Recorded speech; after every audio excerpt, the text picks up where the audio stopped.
Greetings, everyone, and welcome to the 71st edition of Cinema Effect. I'm Zach, and I'm joined by Disney's number one hater, Jaden. Hello. I still have jesting juvenile written here. Don't. I Nah. Just abandon it. Do you want me to just delete it right now? Yeah. Leave it lost to time? Yeah. And no offense to whoever threw that in there. And PTA's number one fanboy, aka Fitzy, aka Liam. Hey guys, what's up? Nothing much. Ladies and gentlemen, this is Cinema Effect, the podcast where we review and talk about a different movie every single Monday. And this week, that movie is A Most Violent Year, which opened in the US on January 30th, 2015. It was directed and written by J.C. Chandor, or Chander. I feel like Chandor, that sounds like a botched pronunciation. But it's an OR, so it's one of the two. It's a crime drama, and the synopsis tells us, in New York City, 1981, an ambitious immigrant fights to protect his business and family during the most dangerous year in the city's history. I assume that's for real. I don't know. It wasn't in the trivia, but I assume that 1981 was genuine, that it was a violent year. Because that'd be sort of weird if he just made that up. He just chose a random year. So it was violent, I guess, Anyway, Jaden, A Most Violent Year. How'd you feel? Dude, I thought it was awesome. Really, really awesome. I think it's super slow and understated, and I think it's brilliant, if not a bit boring, but honestly fantastic. I think it's really stunningly colored. I think it's really engaging most of the time. Sometimes it just drags a bit because just how slow it is. But I really, really loved it. Fitzy. I thought it was really good. Oscar Isaac. Oscar Isaac is really something in it. I think he's. I really love him from Ex Machina and Inside Llewyn Davis and this now, and I think there's a lot of elements to appreciate. The soundtrack the score is really great, and the movie is almost super, really great for me, but just not quite there. But yeah, I do really, really like it. So yeah, I think I'm with you guys. I really liked it a lot. I thought it was a really interesting film. I think it's a really cool character study. I think it's an engaging story. I get what Jane's saying. It's very set in its pacing, and it's sort of if that doesn't vibe with you at all times, it's not the most I don't know. Accessible. Sure. Yeah, exactly. Yeah, it's not that, but for what I think it really nails what it sets out to do, and it feels like it's such a deliberate film. I love when I watch a movie that's written and directed by the same person, because I know I'm about to get a dude's vision. You know what I mean? Whether that's for better or worse, and I find that interesting. And in this particular instance, I found every line of dialogue was so deliberate and so carefully included. I thought it was really great in that way, and I don't know, it's also a great film, I feel like, for a year 11 English class, or at least one of ours. There's lots of lines of dialogue and interesting themes and shit. But I don't know, it was interesting. I actually liked it more, I think, as I was watching it, and the night of, I don't want to say I soured on it, but I'm just sort of, I don't know. It didn't stick with me the way I thought it would, maybe because it's sort of, I feel like I figured it all out. I don't feel like there's a lot of ambiguity in the film, even though it is really engrossing as you're watching it, but I feel like it sort of makes its contention pretty clear at the end, so it's all right. But yeah, I know, that's how I feel about it. My main takeaway is that the film is basically just There Will Be Blood, set 100 years later and in New York City. Am I right? Or am I right, But our main character is actually kind and likable in this one. It's not a bad point. He got you, Fitzy. He got you. But he doesn't like milkshakes. He sounds cool. They put so much emphasis that what they were doing was illegal. I thought that he was in the drug, some kind of drug transportation industry or something. And then I'm waiting for it to be revealed or something, and then it's just oil. But what they're doing is they're just, skimming taxes, or I don't know, something, they're weird business practices that they need to survive, I guess, is what they're doing, I think. Is that right? I don't know. Yeah, it is, but I totally get what you're saying because I had the exact same thing, and it's very deliberate, I think, where it's not exactly clear at all times, um, like who's doing what and exactly how nefarious stuff is going on, because you're watching the film and Oscar Isaac the entire time is like, we're not crooks, continues to reaffirm, obviously to the DA and to the police that we're not doing anything wrong here. Obviously, he would do that there, but he sort of continues to reaffirm it to people in his private life as well, which makes me question it. But then at one point, the lawyer refers to them as crooks, them collectively, and I was like, what? And then so it's this interesting thing. But you're right though. They are dodging taxes, etc., doing all the shady financial stuff. We know Anna was what's it called? Skimming money off the business and doing stuff like that. But I think Abel is sort of the mind that like, yeah, that's all right. That's not that bad compared to like real dodgy shit. He's not. I don't know. He's not killing anyone. I I think mean, that's he's sort not of. stealing in the way the others were. I think is like the ground he was taking. Yeah, Yeah. exactly. Yeah. So, but I mean, to your point, in relation to all of this, I think the script is really dense, I guess. I think there's a lot of subtleties to the story and dialogue that really drag me in. Where I'm having that conversation we just had, I'm sort of having that with myself as I'm watching it, where I'm like, well, it's unclear a lot of the time exactly how I should be feeling about these people, in a really an engaging way, not a confusing way or a frustrating way, where I'm asking, are they crooked or not? Um, Similar sort of thing with the relationship between Abel and Anna, where they do they love each other? I think so. Like I'm not. It's an interesting dynamic. I don't really know. There's a lot of tension there, but like I believe. I don't know. I think it's cool. I don't know. Does that make sense, Chad? I always do this where I just go on a thought and I'm like, does that make sense? Am I speaking gibberish? No, it makes sense. Makes sense. I'm glad. I mean, is there any Oscar Isaac, right? Let's just do it.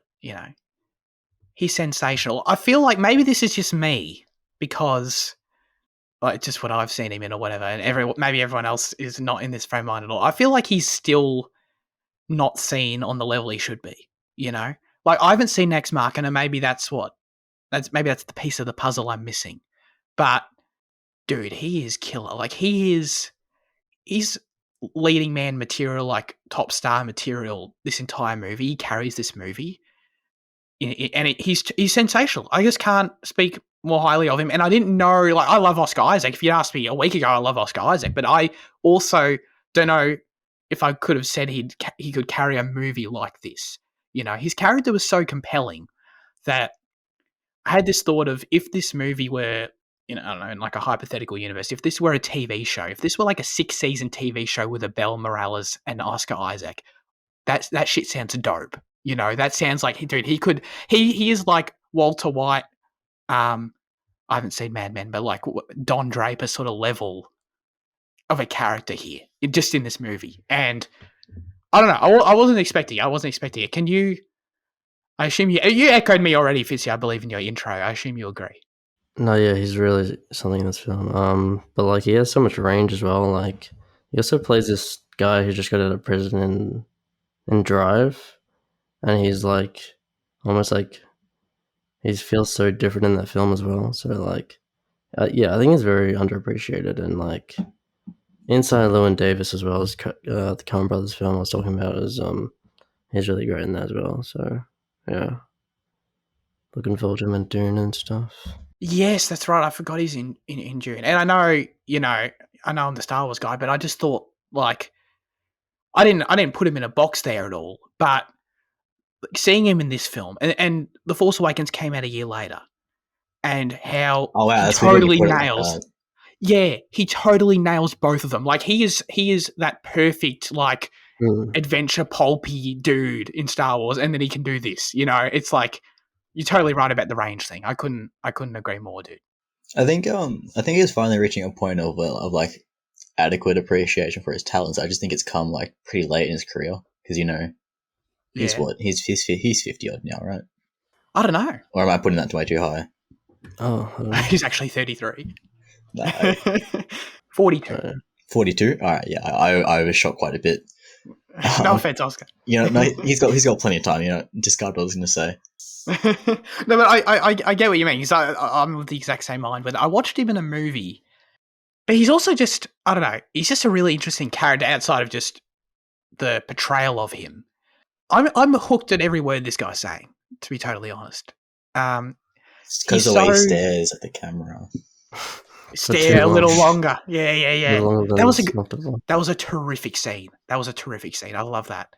He's so desperate to become a legit businessman, and he'll only conduct business in that way, in the way that he deems, like we talked about, he is a bit dodgy, but he'll only conduct business in the most right way, right, as the film states. Like, despite the world around him, despite all these things happening, he's under the pressure. This is the main, tension of the movie that I really bought into, is that everything around him, all these external forces are like sort of pushing him to become the person he doesn't want to be. Where he's like, he has X amount of time to pay the loan, to the Jewish dudes. He's got people attacking his trucks. He's got the DA on him. All these things are happening to him, and they're all just sort of pushing him to snap and to break, and to sort of let go of his ethics and his morals and his standards and all that. And that's really interesting, to put a character through that, and for him to come out the other side effectively. It's actually sort of, it's actually, there are comparisons to be made to There Will Be Blood, actually, but he comes out the other side. There was blood spilt for sure, quite literally, in the case of the dude who shot himself. But he sort of didn't break, though. You know what I mean? He didn't really snap, or at least that's how I interpreted it. I don't think there's that awesome moment where he tackles the dude out of the train, and the score's kicking in, dude. It's like, this shit's dope. And then he refuses to act violently. He refuses to shoot him. And I thought that was sort of the defining moment of that, because at that point, I believe he had only like a day left on the loan, and he was like fully under the pump there. But he held on, and I thought that was a really cool character moment. So I just basically went on a rant about his, dare I say it, his arc. Chuck it in the chat. But do you agree with me? Is that how you sort of perceive the character to have progressed as well? That's how I saw him. He's an ambitious character who doesn't want to take the cheap way. He wants to make everything. He wants to do everything the most right and official way, as he says, I guess. And I think the movie does a good job of showing that he isn't an evil character. Like, you got the deer scene, you got the scene you're talking about with Christopher Abbott on the train, when he takes him off the, he tackles him off the train and everything. And I think there's another illustration of that kind of point to be made there, for it to be made. So, yeah. I think there's a bit of Al Pacino in The Godfather about him, the character, rather, like because now like Michael's kind of forced. Michael wants to stand by his, his values and his virtues, but then he's kind of forced into his crime. But then we're constantly told he wants to be an official businessman and stuff. This kind of feels like if Michael just actually stuck to being a legit man and didn't fall into crime and stuff like that. And it definitely is it's a gangster movie, right? I mean, like, they even have like a whole meeting of like all like, of like all like, the heads of houses or whatever they are, all the fuel merchants, and yeah, I agree with that. Yeah, no, it's that's all I've got to add to that. It is like a gangster movie. His whole thing is like, he hates gangsters. He keeps constantly saying, I don't want to be a gangster. But that's sort of the thing, and in a way he doesn't. But he sort of is. No, it's a gangster movie without a gangster as the main character. I guess, yeah.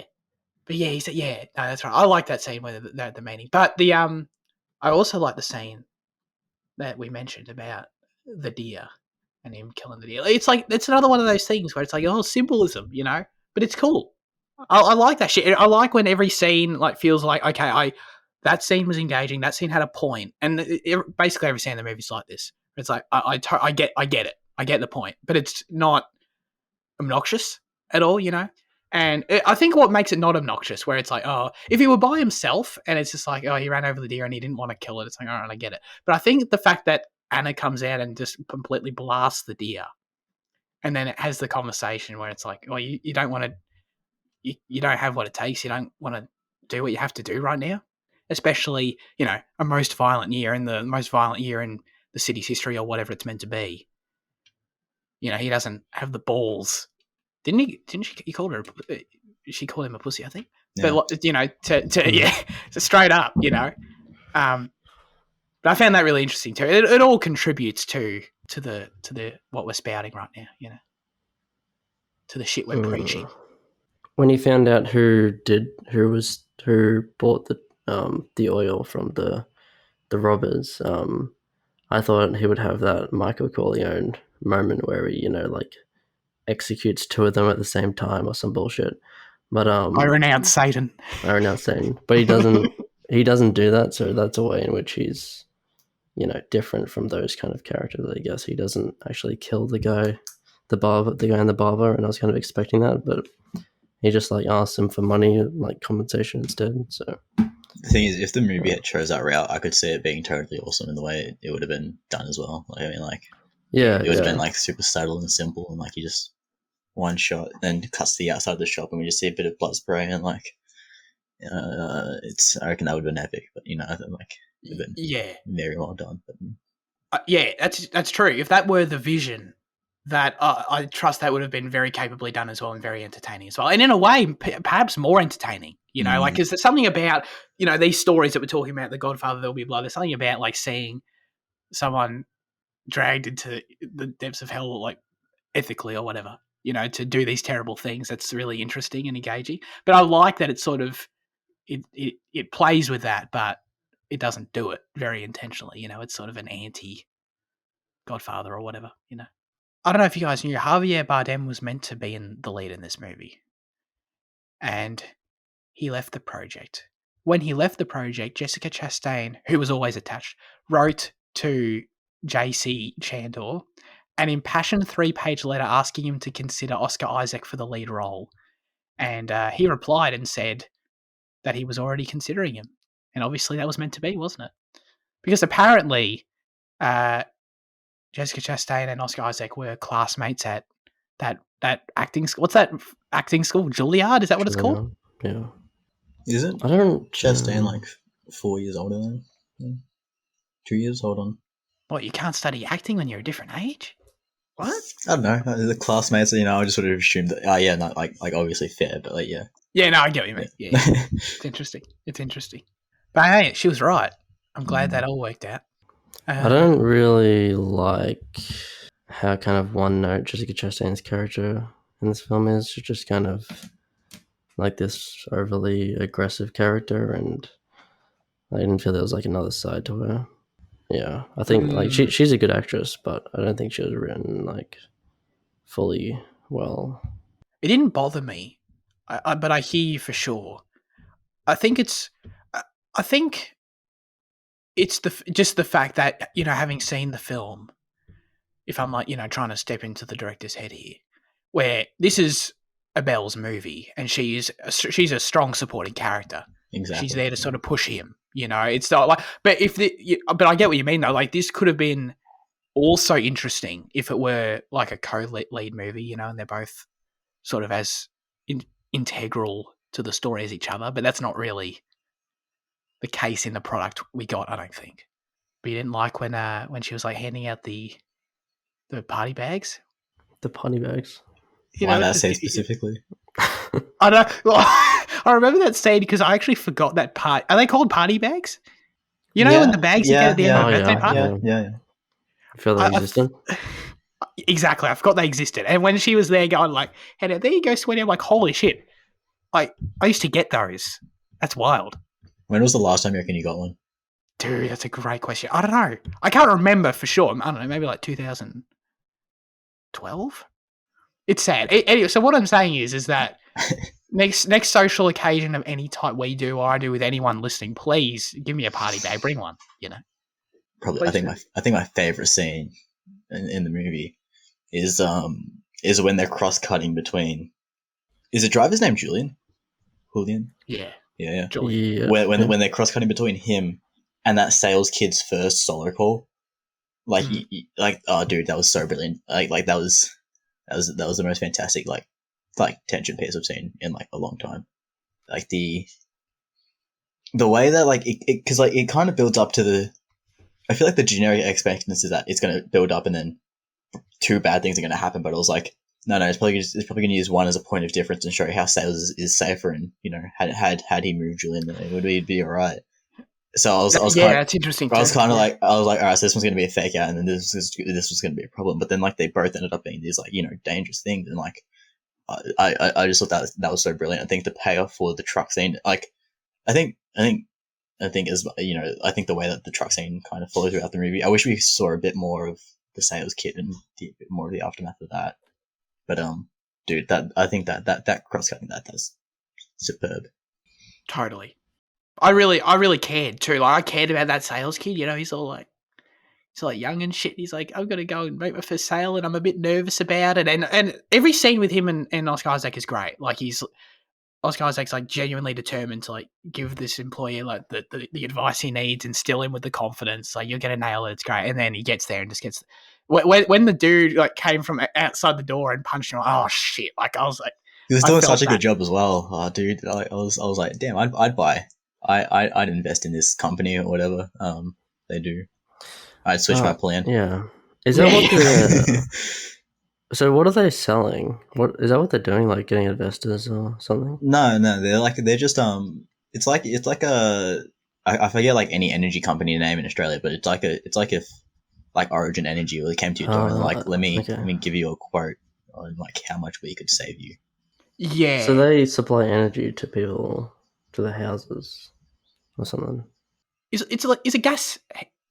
No, it's obviously not gas. It's oil. Sorry, but it's like it's not like heating, is it? It's something to do with that. It's along those lines. I don't know if the Yankees do it different, like what they did, or back in '81, it could be different as well. Yeah, true. They had like oil heaters everywhere or some shit. I don't know. Yeah, so I think that's the key because I don't think it applies to anything we understand like heating to be now or modern heating or whatever. But I think it's along those lines of what their business is. Yeah. All this stuff these little details are sort of peppered throughout for you to, not necessarily vital, but they're interesting. And he started off as a driver, presumably in the same job as Julian. He bought the company himself. Off Anna's parents. Yes. Of her dad, yeah. And Anna's dad is like a notorious gangster apparently in the city. So this is all really interesting stuff that obviously services Abel's arc. Because I believe he is obviously is under the pressure we talked about, but I really believe that he is so determined to make it. There's that terrific, oh my God, where there's that terrific line of dialogue. I need to goddamn find it, please. Where that basically summed all this up for me, and it was so great. There's this great exchange where was he talking to the lawyer? And Abel like keeps coming back at him like, well, why do I want the land? He's like, no, not the land. Why do I want the trucks? No, not the trucks. Why do you want everything so much? And he says, I have no idea what you mean. It's just this drive to become successful. And there's more. It's like I always feared failure more than anything else. Like this, I totally buy. And with that backstory we talked about, that this dude is just on a mission. Like he is not going to let anything, and we see it obviously time and time again, but he's not going to let anything get in the way of achieving his goals here. I think it's interesting that he kind of prides himself on being like a prominent example of the American dream, but then like Anna's like, no, what do you mean? We've gifted you the business and stuff like that. But he's still kind of delusional to the fact that like he's self-made and in that sense, and like he is like everything he's done from that point onwards is all him. But like I think it speaks to the falsehood of the American dream and how like there is no such thing as it, and you need help and you need benefactors to get to that point. Yeah, 100%, and it all builds to the most right way thing. because there's always caveats, right? It's exactly what you're saying. There's always like, I'm self-made, I did this, and 100% he deserves a shitload of credit for it. But at the same time, it's like, yeah, you're right. And his parents, and they were the dodgy tax stuff they were evidently doing, you know. And of course, and more than anything, if you look at the actual violent side of things, the other stuff going on around him, like the other costs with Julian dying, and another little moment actually when the lawyer admitted that he knew that Anna was stealing the money the whole time. Like, just all these little things where it's like, nothing here is as clean as he wants it to be, and it's sort of like he's alluding. He's exactly like you're saying. He's, I don't know, he's turning a blind eye to that sort of thing, and he wants to uphold the vision of the American dream, or of whatever you want to call it. It's not really success on that scale. I don't know if the movie's like literally just trying to say this. It very well could be, but it seems that success on the scale that he desires, there can't be compromise, you know. Excuse me, there has to be compromise. Yeah, I think even like you know, in the last scene of the movie with the DA, you know, who is shown to be the morally righteous one, like the actual proper morally righteous one throughout the movie. He leans on him at the end, and he's like, you know, someone with your money could hold great political influence and whatever. So, like, you know, I think corruption when you get that high and whatever. Although, is it corruption? I mean, it's just making deals. I mean, he was a businessman doing business deals, you know. Yeah, you know. No, it's definitely corruption. But but when I'm glad you brought that up. The whole final scene, I sort of alluded to it earlier, but it's one of those scenes where I think the movie sort of just at that point decides, all right, now we're just going to spell it out for you. Like, we're just going to literally tell you what we're getting at here. But I think that's fine. I think it works. When the whole most right path conversation, we keep bringing it up, but, you know, I was always going to get here. The destination was never in doubt. All this really interesting dialogue, but I took the most right path to get here. The without compromise idea we're talking about. And the DA being corrupt was a really cool moment too. I was like, oh shit. Like, this dude, I thought this dude wasn't going to break. You know, I thought he was what he was meant to represent in the movie. I'm just echoing what Jaden said, but I'm totally with you. And then the interesting thing is, I don't know if this pickles your onion, Fitzy. I'm sure it will, but thematically, Pickles your onion. I heard someone say that, I don't know, a few months ago. I don't know, probably in a movie or something. I don't know, but it stuck with me because it's great.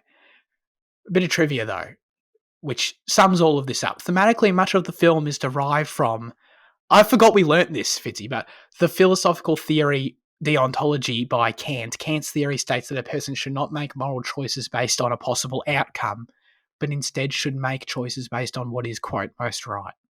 Which is interesting, because it is based on that. Like, I wouldn't say it like necessarily entirely backs that up though. Shouldn't make moral choices based on a possible outcome. Well, he does. I don't know. I mean, just because it's derived from it doesn't mean it has to agree with it. You know, it could just be exactly. Yeah, I think that's what it means. Yeah, exactly. I think that's the ideas it's playing with at its core. I was gonna say what you're saying. The line where it says, "I don't know what you're talking about" to the lawyer. What did that mean to you? Like, what was that saying? I guess just the question being posed of, why do you want? I don't think it's any more complex than this. It might be, but the question of, why do you want this success? Why do you want the American dream thing? I have no idea what you mean. It's just like, doesn't everyone want this? This is so ingrained in me, like at my core. That's not even a question, because it's just like, exactly. That's not how I took it. Okay. And I just thought that was such a great way to say that in a movie, you know, as opposed to like, I feel like there's other ways that can be written that's sort of corny. Yeah. We I forgot, the DA, of course, is I don't know how to say his name, David Alowaye, or however you say his name. He's great. I was a little more confident in the pronunciation, but then you butchered it so bad. I was like, "Shit, is my pronunciation anywhere close?" No, I'm definitely right. What is yours? Go, dude. Let me reinspect his name now. Alowaye. I probably added like 3 more syllables because it's actually not that long.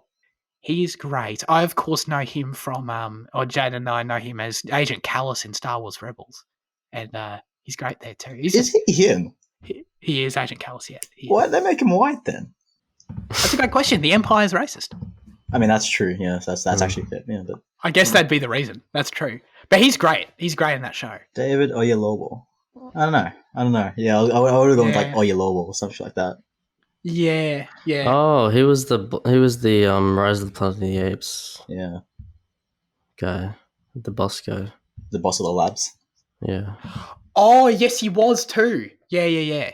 Jan, the score, how good is it? It's very ominous. It's very cool. And there's that main theme, that recurring motif that I don't know how to describe it. Here we go. Zach, describe the music. It's like it has that like classic sort of Godfather-y feel to it, like that. I don't know, like mafia American feel. You know what I'm talking about? That little motif that comes back. I think quite often, like with scores in movies like this, they kind of fall in the trapping of like, so like, you know, it's so slow and brooding that when they get to tension pieces, like it remains that same tone, and like it kind of falls a bit flat. And like while this movie still does it and it still remains that same understated way, I think it does it really brilliantly. Like I think like in that scene where he's like driving after the truck after it's been stolen, it picks up, but it doesn't pick up to the point of overbearing for what the movie is. I think that's great. Like the way it was there, you know. Yeah, that's a great point. The heist, the scene where the guy tries to steal the truck from Julian for like the second time, and there's like the shootout, and then they're running away from the police. Like the score really picks up, and it goes into this like actual like, you know, like fast like drum kind of thing. I felt like this score had like a lot of variety in that sense. Like it used some of the same kind of deep, you know, motifs or whatever a lot, but when it got to those moments, it was really like different and like, you know, exciting kind of. Like the score was really noticeable, I think. But it's the fact that like in that scene, like, because it was only the drums, like there was no like massive orchestra behind it that kind of bolster it to make it that more epic, or there was nothing more quieter, you know. I think whoever the composer is really found his place, and I think he did a great job there. He maintained the scale of the film totally. The way it's graded, it's terrific. It looks stunning. Yeah, it's not like in like the first like I don't know 3 or 4 shots. I took a note. I was like, it's best grading I've seen. It's evident immediately. I don't know, just the way it portrays the city and the set, the realization of the setting and the time period is really terrific. I think it's another really interesting thing that they went for such a warm tint with like the yellow in a cold time period. Like it's winter. And I think like what you know the color it conjures up in the images it provides is really stunning. I guess that would be because I don't know, like the violence, the tension. You know, it's trying to. Now I'm just trying to like be the director, but although there was this really, like I'm not sure if it was just like the edit or maybe like the version or maybe it was just Stan or my computer or something. But in that final scene where Julian is talking to Abel and like the lawyer and Anna there, did the brightness or the contrast just kick up by like 40% and then drop down like after a minute? Did you notice that? I didn't notice. No. Because it feels like someone just like took the brightness slider, slid it up, you know, and then like slid it back down after like a minute. I don't know if that was just like a my thing or if that was like an actual like thing in the edit or if it was like a mistake in like just the way it was done or like I don't know what it was, but like yeah, it was a bit odd. It wouldn't surprise me if that were deliberate. The film's everything's so deliberate. Yeah. In the movie. Speaking of that scene, I was afraid I was going to somehow forget to say this, but the great thing about that scene where Julian kills himself is the fact that Abel has just acquired the land that he's been wanting the entire movie. Or he's just, you know, succeeded in paying the full deposit of the loan. And they walk over to the river. And that's the whole thing in the film. This land is very valuable because of access to the river, etc. And you get that beautiful shot of them like looking over the river to Manhattan. And it's a great shot. And that had, to me, final shot written all over it. I thought the movie was about to end. I thought it was going to cut to black, for sure. And then Julian, like, the shot doesn't move. The Julian, that walks into frame. I was like, oh, I thought that was a great, like, for me, that, I don't know, I assume it was intentional. It worked for me, like a really cool subversion, because we hang on that long shot for a while. And I'm like, oh, this is totally a last shot, because it had that written all over it. And then he walks in. I'm like, oh shit, this isn't done. And then he does the whole thing where he shoots. You know, I don't know how subtle this is, but this is topic sentence like, oh no, it's like a paragraph written all over it. This one where he like shoots himself and he leaves a hole in the oil tank and it's leaking, and Abel has to go over and like plug it. It's like, all right, I get your symbolism there, guys. I get it. Good job. Good job. I think him killing himself is it's not good for him, but it's good because because Abel used to be a driver, so it's kind of tragic in that way. It used to be him kind of, and I think like he visits him enough time and pays enough attention to him for you to kind of see that he is like a past version of him, maybe just a driver immigrant kind of thing. So yeah, that's the thing. Like, it feels like Julian, like he even looks like Oscar Isaac quite a bit. Yeah. I feel, and like, because like, when they first showed him, I was like, oh, that's his son, and he's getting beat up. I thought the same thing. Yeah, and like brother, or like a young brother as well. Yeah, that age wise makes more sense.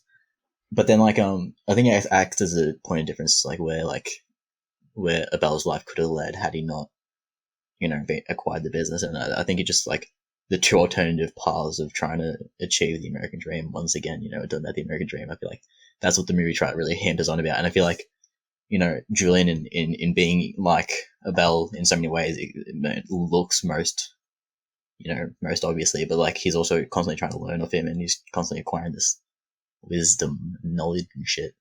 And then like the way that he can't use it fruitfully, because he says, so here we are, you've ended up with everything and I have nothing, And I think he's a great foil or mirror or shadow double cast. I don't know, whatever English word it is. Whatever, yeah. What the difference between a foil and a fucking doppelganger is, I don't know. Yeah, I couldn't tell you. Julian's a really important component to the movie, and it's really important, I think, that he's not annoying in his role in the story. And I don't always succeed in that, in my opinion. Like, he runs off one too many times. Like that time when he runs off from the police again, I'm like, all right, now you're just sort of being obnoxious to me, But that's like an nitpick. Outside of that, though, I agree with what you're saying totally. He's a really interesting character. And I feel that Oscar Isaac really cares for him. I think Abel sees something in him, like you're saying, like the similarities. And it's also important that I totally understand where Julian's coming from as well. He had this traumatic event happen to him at the start of the movie where he's injured on the job, pulled out of the truck. That would be hard to then go back to that same job. And when it happens to him literally the second time, like he gets right back out there and it happens again immediately. I assume this was deliberate. I thought that when he had that shot where he's like, oh shit, this is the second time, and like, oh shit, they're coming for me. I thought he was being paranoid and there wasn't actually anyone coming for him and he was having like a panic attack. But there actually was people coming for him.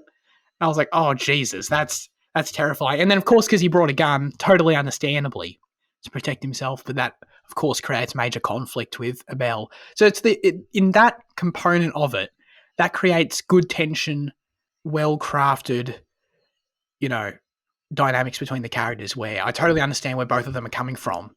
On the point of Julian, like the scene where Abel like pep talks him in the room, and then it just like lingers on him, and then he's like, oh, like, thank you, Abel, and then he's just like, he starts like crying. That scene was really great. I think it just showed like how, like, I felt his trauma. Yeah, his what do you call it? Pending, his anxiety, I guess. Yeah. Yeah, he has to go and face that again. Yeah, and oh, dude, that sucks. That literally you get out there and like 5 minutes in, it happens again. Yeah. Like that's terrible. I hate that. Yeah, I feel. It's the same. It's the same two people as well. Is it? Yeah. Oh yeah, every my God. time it's Christopher Abbott and the guy in the blue jacket. Oh, I just thought the people that looked similar because okay. So that was wow. Yeah, I didn't know that either. Wow, that sucks for him, dude. I think the movie does an interesting thing with them where like we're shown like they're not bad people because the way they respond to him having the gun, it shows that they almost have to do it as a necessity, and you kind of imply that they're doing it only because they have to for a family or whatever. And it feels very much like, you know, they kind of feel like reflections of the good guys themselves and like doing what they need to. And like I think the movie does a good job of like not establishing a proper villain, because like even that other boss later on that was buying the fuel, you know, he doesn't. It's not an entirely malicious thing, you know. He's like it was only a little bit, or it was only this much, or he didn't know how much, or whatever like that. Yeah. So I think the movie really interestingly plays with like how much they want to instill a character with morals and values and good and bad and shit like that. And I think Liam mentioned earlier on that Jessica Chastain was one there, and I think that's kind of an exception to the rule, like that she was a bit flatter, but like I think everyone else is kind of really interestingly toyed with, you know. And I think I think the movie's great for that. Totally, that's a great point. He knows one of them is sort of one of those families when he sits down with them, something's going on with them. But the movie's never like, oh yeah, it was that guy all along and he was totally orchestrating the whole thing and he hated him, you know. It's always like, yeah, there's always something more to it. I liked the movie the whole time, obviously, but in some of the aspects where I'm like, I don't know, like I feel like I've got it figured out. Like there was more, we uncovered more here than I sort of thought there was. That was good. So with that in mind, my final verdict, I'll give it an 8. I thought it was a great movie. Highly recommend it. And I hadn't really heard of it, so I don't know how well respected it is, but it deserves good things. It's great. Yeah, I think it's underseen. Yeah. Underknown or whatever. Yeah. 100%. Jaden. Yeah, I think this is absolutely fantastic. It's not the kind of movie that you recommend to everyone just because of the way it is built and structured and written, directed, whatever. But like, I feel like, you know, if you are a bit more of a avid movie watcher, this is something that definitely needs to be viewed, because I think like I think it is utterly awesome. And like I understand, like I was reading some of the things, and like I understand some people's takeaways from it, but like yeah, I think this is fantastic. It's 9 out of 10, borderline. Like I feel like I want to give it that extra few points, but like you know, to give it that like kind of like a half type of thing, or like I just can't motivate myself to put it at a 10. But like it to me personally, it feels like it almost deserves that. But yeah, it sits at a 9. Yeah, totally. I mean, I feel like it's cinema, right? It totally passes the. It really is though. It gives you that vibe of like I am watching like something Martin Scorsese would say is cinema. You know what I mean? Like this ain't no. This isn't to your point. It's not something I would like recommend. It's not even something necessarily I would want to rewatch. You know, maybe it's not something I would want to rewatch anytime soon. Anyway, you know, It doesn't give me that vibe, but it is still a terrific experience, I think. I think can you believe this is the guy that's going to direct the Kraven the Hunter movie? Yeah, I saw that. Yeah, I think there was another. Yeah, I think there was another movie that he did. Yeah. I don't remember what it was anymore though. But I thought I remember liking that movie too. Triple Frontier. Yeah, that's right. Yeah, and when you use Triple Frontier, Kraven makes a bit more sense. Like Triple Frontier actually does feel like a decent bridge between this and that. So, I mean, other than Oscar Isaac, of course, I can actually see that visually, like the crossover there a little bit. That's interesting. All right, I guess this is now the only thing in the world that could have possibly made me 1% interested in Kraven the Hunter. So, congratulations, JC. I'm interested in your movie now.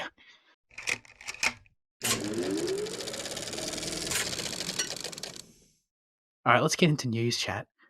So we've got that. We've been talking about this weeks in a row now, but somehow we've summoned into existence the news that Avatar: The Last Airbender live-action Netflix show, the cast has been announced, and I mean it's hopefully a step up from M. Night's casting, but I don't know. I can read their names, but it's like, they're all unknown child actors, basically, right?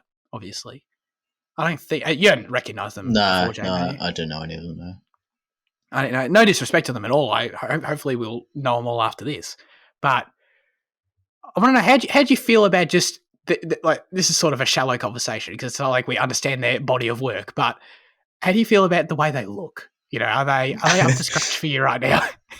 Look, frankly, I just didn't. I just don't give a shit. Like, because I thought I did, but then like. Then over like the past few months of like waiting for some news, like I just found myself falling out of interest, like to the point I'm like, will I even watch this show because I don't want to tarnish what already stands in my mind. And it's like I'm sitting at an interesting point with the project of like I just can't care for it. It's like with this casting news, I just can't find myself like forming an opinion. Like, sure, they look like the characters from the show more than what M. Night does. Oh, But like, for sure. does that mean anything? Not really. I don't give a shit. So like, I like it's like for this news, it doesn't really do much for me. I feel that.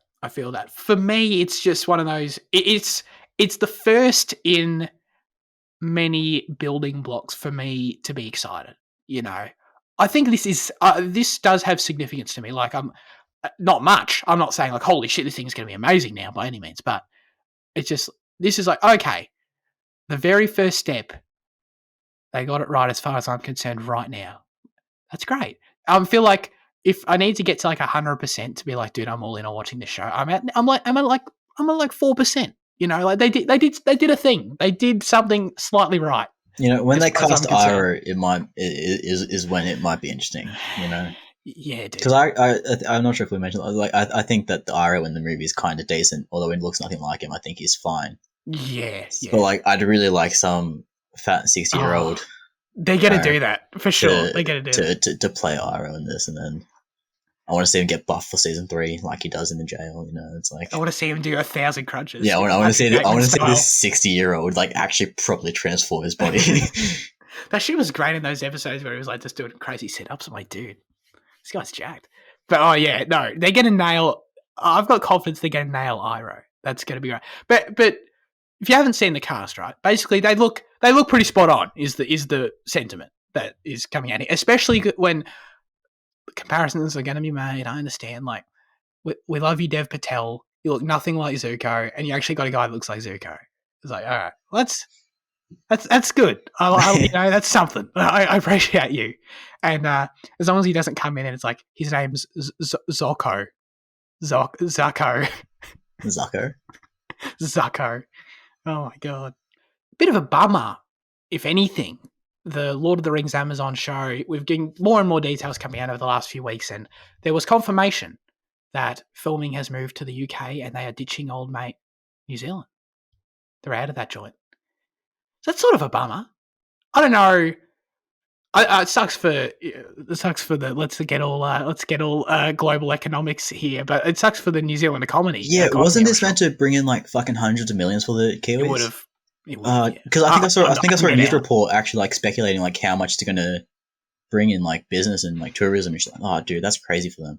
Yeah, that's a shame. Wait, is it for season 2 or is it they're just moving like the whole show to UK? Oh, that's interesting. The report I read said season 2, I think. Oh, I don't know. I saw Elijah would do the hand face emoji and a link to the news article. That's interesting. I didn't look into it enough because I saw it at the last second. That makes a ton of sense because didn't we talk about a few weeks ago that they'd wrapped filming?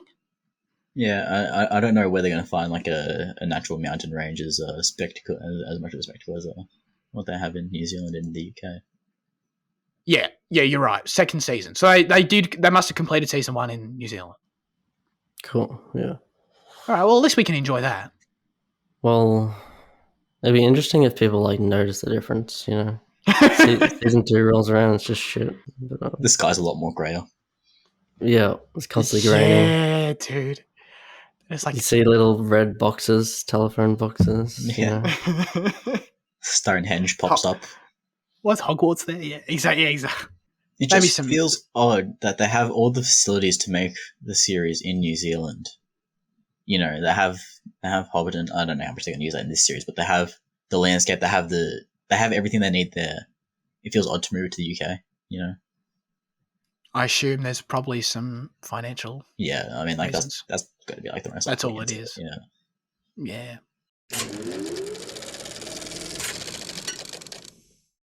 All right, let's get into our highlights of the week. Fitzy, what have you been watching? I mean, my highlight was probably watching The Suicide Squad last night. I thought it was pretty decent, pretty fun time.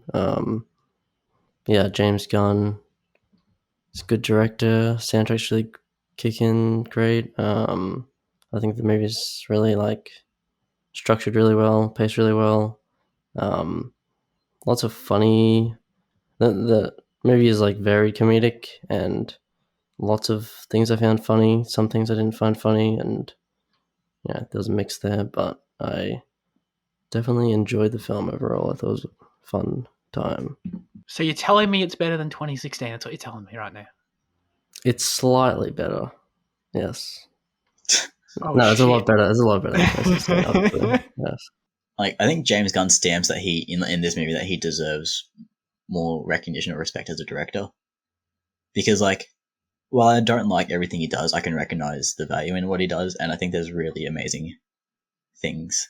I think the way that he extracts, because like, so three of our main characters are just action men, you know, they're just generic action men, but then like the way he extracts different things from them, and like I think the way that he takes pieces and personalities from each of the characters, I think it's like that's more into writing, but like, you know, like in terms of direction, like what he does with the Harley Quinn like scene. I don't want to say which Harley Quinn scene, but like, you know, the way that he does with that one Harley Quinn scene, I think that's really fantastic. I think the scene with the eye is really fantastic. I think there's a lot of things that he does within the movie that shows that he needs to be I think he deserves to command more respect, because I think he really stamps himself as like a unique and developed and decent director. I love the opening scene so much. The beach scene, Mm. the camera movements and direction are just like amazing. But it's because he's in this genre mainly that he's not as respected. But Yeah. he definitely should be. I love that he casted his brother in the movie, and I was because I saw Sean Gunn in the opening credits, and I was trying to figure. I was like, who the hell is he? And like throughout the movie, I was like, it wasn't like till like towards the end where I was thinking back, I was like, where have I seen Sean Gunn? And I was like, holy shit, he cast his brother as the Weasel. And like, if you look at a picture of Oh, Sean Gunn, and if you have it side by side with Weasel, you can oh see no the way, resemblance. no way. Oh, that's You can funny. see Sean Gunn in Weasel. Oh wow, Weasel was I so wanted great. to. I wanted to see. I want to see this movie, but now I want to see it more. This Mm. is all great to hear. Oh, that I got to. guy. Okay. Oh yeah, he was the guy in Guardians. Okay. Yeah, he was in Guardians as well, briefly. I mean, I'm glad to hear all this about James Gunn because I like James Gunn a lot. I love that first Guardians movie. I think it's a terrific movie. I didn't really like Volume 2 nearly as much. So I thought, oh, he sort of lost a bit of luster for me, you know? But I'm glad to hear this is really great for him. So Um, I watched Halloween 3. You know, a long time ago when I watched the first Halloween, I kind of like stamped that I'm not going to watch the rest of them. But then like 2, 3, and 4 became available on Steam, so I'm chugging my way through it. Halloween 3 is my favorite one so far. It's not a Halloween film in the sense that like there's Michael Myers isn't in it. None of the characters are in it, and it doesn't like thematically. It's just different. The only similarity is that it takes place on Halloween night. But it's really great, the story that they conjured up, and like it's really it's much larger, and it's much more conniving. I don't really know how to describe it, but like they've created a really great like horror film, and then just kind of slapped Halloween 3 onto it, which is kind of unfortunate, which kind of like detracts from it a bit because people go into it expecting that and then like that. Um, the film has a lot of downfalls. I think obviously it's an 80s horror film, so it's, you know, the dialogue is not great and the story is kind, you know, there's definitely acting's kind of wooden, you know, there's a lot of pitfalls to it, but for what it is and for when it came out and, you know, who's there, it tells a great story, and it's a really enjoyable time. I say really enjoyable, like it's borderline really enjoyable. It's an enjoyable time. that's interesting that it's so different. Like, how many? So, because aren't there like, there's more, right? There's more sequels before they do the reboot thing. I think there's Hmm. because I was trying to have. I think there might be 6 Halloweens, and then you have Halloween 20, which is like a 20-year later, and like it brings back the original cast. I think that's what it does. And that's not the reboot. That's not the reboot, because then you Holy have shit. That sounds like a reboot. because then you have the Rob Zombie reboot. I think Rob Zombie directs them or produces them or something Yeah, like that. yeah. And you have Yeah. so you have 2 of those Halloweens, and then Yeah. you have this new Halloween with David Gordon Green or whatever his name is. You know, so you have like another 3 here. I think it's going to be 3. So yeah, there's quite a few of them. Is Is it Season of the Witch? So is that third in like Yeah, release that's the date third as one. well? Yeah. Okay. So you're watching in like release order, I guess. Yeah. I think only 4 of them are on Stan. I think only up to 4 is there, so. Does the fourth one have Jamie Lee Curtis? I don't know, but it's called Michael Myers Returns, so at least he's there. So Cool. God damn it, Stan! You only have 4 of them. Only 4 of the 20 Halloween movies. What the hell? Oh, did you guys see? There's like 10, like Friday the 13th on Nightmare on Elm Street. Like one of those series just dropped on stands. Like 10 of them just No. sitting there. Oh, that's cool. Wait, which one is it? I've only seen the first Friday the 13th. That's another series I was like, I'm only going to watch the first one and then not bother with, but if 10 of them are sitting on Stan. Yeah, Friday the 13th, Part 2, Part 3, Final Chapter, Part 5, Part 6, Part 7, Part 8, Freddy vs. Jason, and then the Friday the 13th remake. There you go. Oh, I've seen the remake as well. The remake's asked. Never watched that one. That's hysterical. I just love that. Part 3, Part 4, the final chapter, Part Yeah. 5. Isn't there? That's- Isn't my one of them God. called like Jason Goes to Hell or something like that, or is that like one of the numbers? Let me see. Jason Takes Manhattan, The New Blood. Wow. That's crazy. Is that going to be our next franchise in review? 10 months of Friday the 13th. Jeez. If anything's going to make me quit the show, that would, I think. I watched Dunkirk again, and I want to apologize to everyone because, of course, everyone knew that. I thought this was a terrible movie. I thought it was awful, and I've rewatched it, and it's great. You know, I'm sorry. I'm being sort of falling flat sarcastic because I never liked it as much as I feel like I should have. Watching it for the second time, really thought it was a great movie. You know, I don't. It's not like one of my favorite movies ever. Which is funny because I guess this speaks to how much I like Nolan. When I look at my like little Nolan ranked list, it's still low, but that's not a disservice to the movie. You know, it's a terrific movie, and I just I think what made me I wanted to rewatch it for a while because I felt like I'd given it a hard time. It had been years, and it was reading this book that I finished about Nolan, and there's a chapter about every movie, and the chapter about Dunkirk, and hearing him talk about it, or hearing him, reading him, whatever, looking at him talk about it, um, sort of, I was like, oh shit, this is really interesting, and the different elements he was talking about, and I mean, a lot of it's obviously well known, like how he wanted to shoot it without a script and all this sort of crazy shit, but one of the main things. I mean, the score's the score's a 10 out of 10. What else would you expect from Hans? But the really interesting thing about it was that in the book, he was talking about how, unlike any other film he's ever made, like the score and the sound design to him are the same thing. In that, the process was different. That the sound design's phenomenal too, but like in the set pieces, the score and the sound design are working together to create the music sort of collectively. I think that what I sort of didn't vibe with the movie originally, and still holds me back from saying it's like it's one of my favorite movies ever or something, is the fact it's an experience movie. It's not to like go into like a Martin Scorsese MCU territory, but it's sort of unironically it is sort of a roller coaster ride. It is sort of a theme park ride in the sense of a very serious and very artistic one, but it is sort of like you're not watching this for a narrative. That's typically what I watch. I watch Chris Nolan movies for awesome sci-fi concepts and engaging characters and stories and narrative, and that isn't this. But this is instead just all execution and all trying to put you in that, or as close as it possibly can, replicate, that experience of being on that beach. And you sort of just got to strap in. And I never saw it in the theater, which I regret because I can see how this would be an awesome theatrical experience just to like sit in there for an hour and 45 minutes and just be engrossed in that ride, if you will, or whatever. So yeah, man. I mean, I know Jane, like I'm just preaching to the I choir think here, aren't I? it's interesting that you feel that way because like I personally feel like Dunkirk's his most complete film.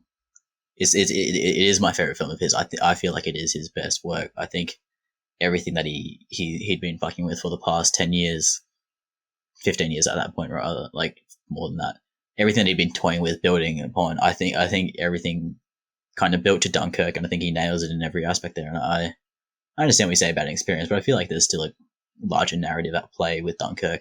But I just feel because Dunkirk it's such a well-known story. It's a World War II movie, so you kind of, it has to be an experience more than a narrative, because it is a narrative that everyone knows.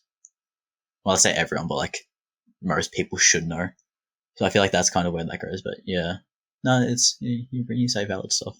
Yeah, no, I get you, and watching the Dunkirk again and thinking on something like Saving Private Ryan, like I feel bad, like we sort of go on the Spielberg hate bandwagon here, and I respect a lot about Saving Private Ryan, but dude, I'm sorry, Dunkirk shits on that movie. Yes, like it yes. shits on it. Like it's not even like close. Anytime someone says Saving Private Ryan's the best war film, you haven't seen many war films then, because it's just.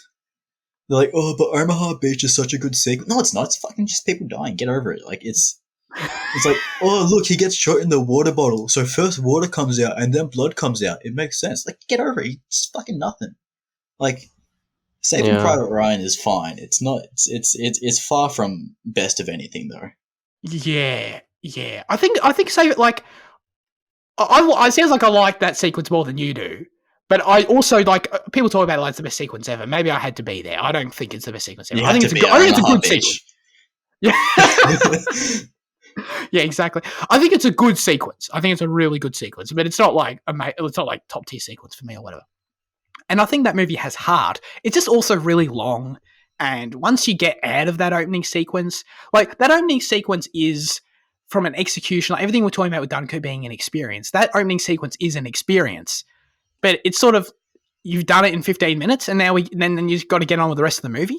And it's sort of like, all right. I feel like I've seen everything the movie really has to bring at that point, already. And then you've still got, I don't know how freaking it took forever. Like 2 hours and 40 minutes left. Yeah, that's ridiculous. Yeah. I just think that everything it tries to do is done better elsewhere. I think All Quiet on the Western Front is one of the best movies of all time, and inherently is the best war movie of all time because of that.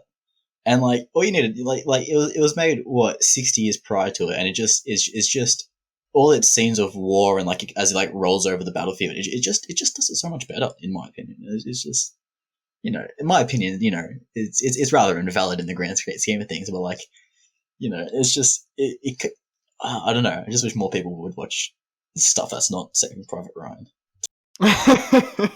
Everyone don't watch Saving Private Ryan. All right, as always, now we hand the show over to you with our question of the show. Last week we asked you, what is your least favourite episode in a TV show you really like? Luke said, Season 6, Episode 13, The 13th Step, the episode is called, of Criminal Minds. This episode is all over the place. For starters, the criminals in the episode, two unsubs, male and female. I think he means like unidentified, to like as like the actual like criminals. I think that's what unsub is in like some kind of term. Oh, okay. I've never heard. Okay, right. I was just thinking about our YouTube. Did someone unsubscribe to our YouTube? I was really upset. Randomly start shooting up a gas station. This is the series Bonnie and Clyde episode. There is no psychological progression to justify the murders. There is garbage slow motion camera and close-ups of kisses and lovemaking, which is just completely out of place for the season and the series so far. No continuation from previous episodes. Feels very out of place, but the series is still great. Hashtag get Zach onto Criminal Minds. Yeah,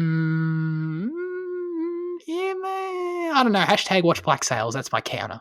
They're like the two hashtags that like are at eternal war with each other. Aiden said, not my most disappointing episode overall, but Game of Thrones finale episode, so much potential, such a rushed and pointless ending. There's a spoiler. Do I read the spoiler part? How long has it been out? It's been out. Yeah. I feel like I've made that. I don't really like that argument, even though I've made it, You know what I mean? But everyone who's seen it knows. Everyone who's seen it knows, right? They know what he's on. They get it. Yeah. All right, we understand, Aiden, for sure. For a show that wasn't afraid to pull any punches, they took all the punch out of the ending. There's also an episode that I vaguely remember from Star Trek The Next Generation where there was a Writers Guild strike and they basically just made a clip episode where Riker is in a coma and remembers shit from that season. Shit effort on their behalf to even proceed with episode production. I don't care about Star Trek. Never seen The Next Generation. Just reading that bothered me. Like, you know, the thought of an episode being that. Not a fan at all. Andy said, TV shows are a rarity for me, but when I do see a TV show, they're usually good. Well, so I've decided to take the initiation by going for an animated TV show instead. My least favorite episode from a TV show is called I Used to Like. Oh, sorry. My least favorite episode from a TV show I used to like is pretty much every single episode after the first 15 seasons of The Simpsons. I knew he was Some people, I knew it. to some people, it's after the first 9 seasons. Screw you, Disney, for the last 3 to 4 seasons.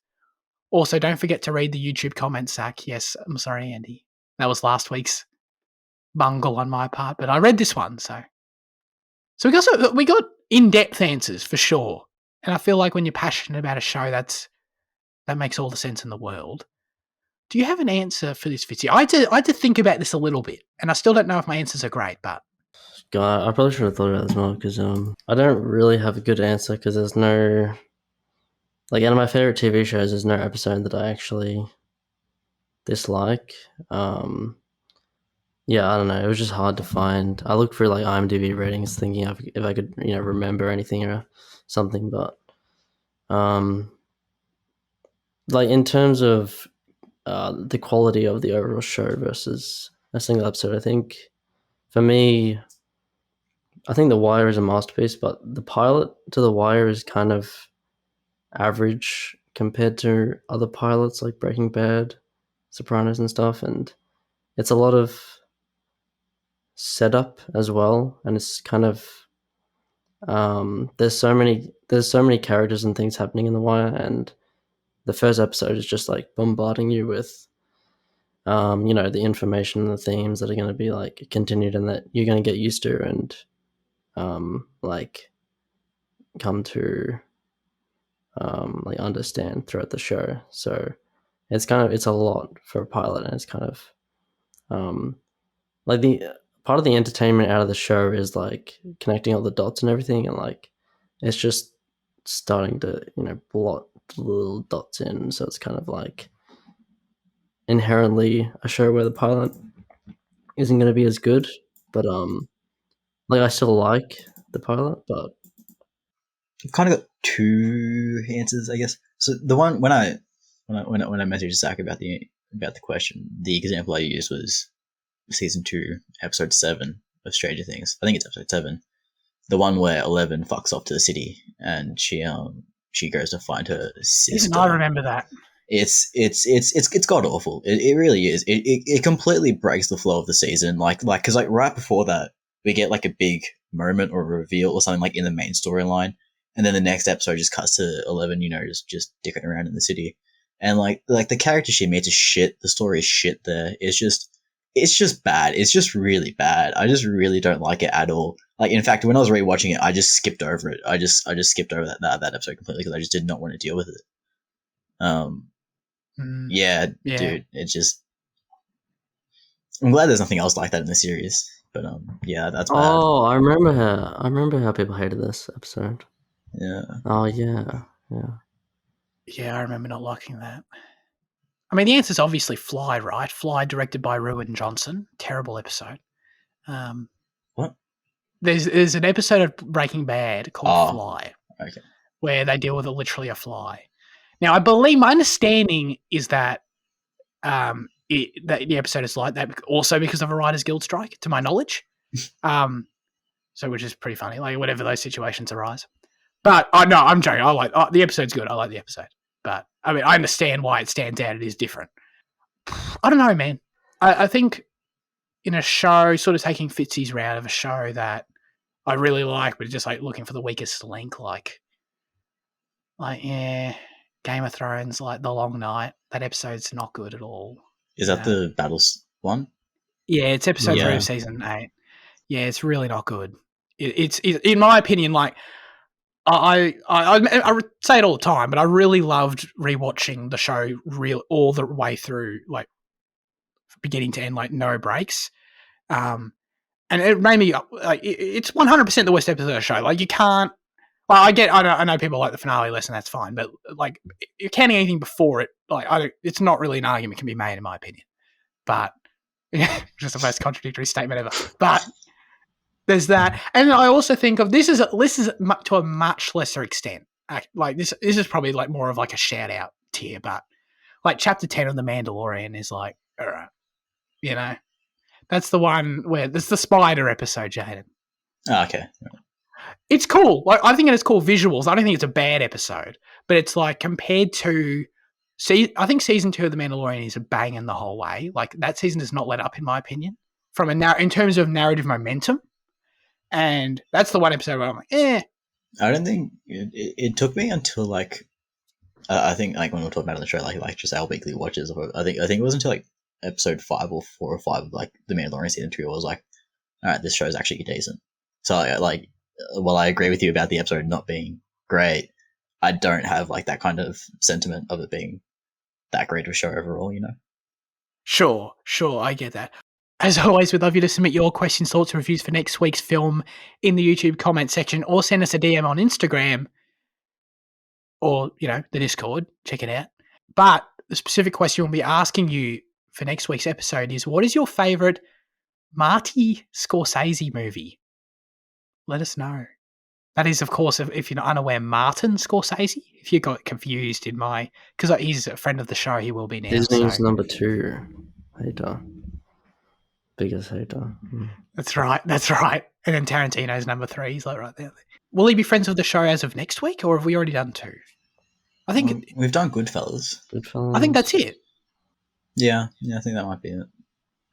Okay. So I'll be able to call. I'll refer to him as Marty from here on out, just so you know. That's it for this week's episode of the show. Thanks everyone for listening. Fitzy, what are we doing next week? Oh, we're doing Gangs of New York because we said another Scorsese film, another Daniel Day-Lewis film. Leo DiCaprio, Cameron Diaz. Oh, it's Cameron Diaz in that. Yeah, she is. That sucks. Your face. It was like so. Oh no, the pain. We'll get into it next week. But Gangs Irish versus American gangs in New York, kind of. Yeah, we'll see. It looks like a Scorsese gangster film, but with a different time setting. Yeah. Kinda. Yeah. Have a great rest of your week, people, and goodbye. It's a wave. You want to wave? Always wave.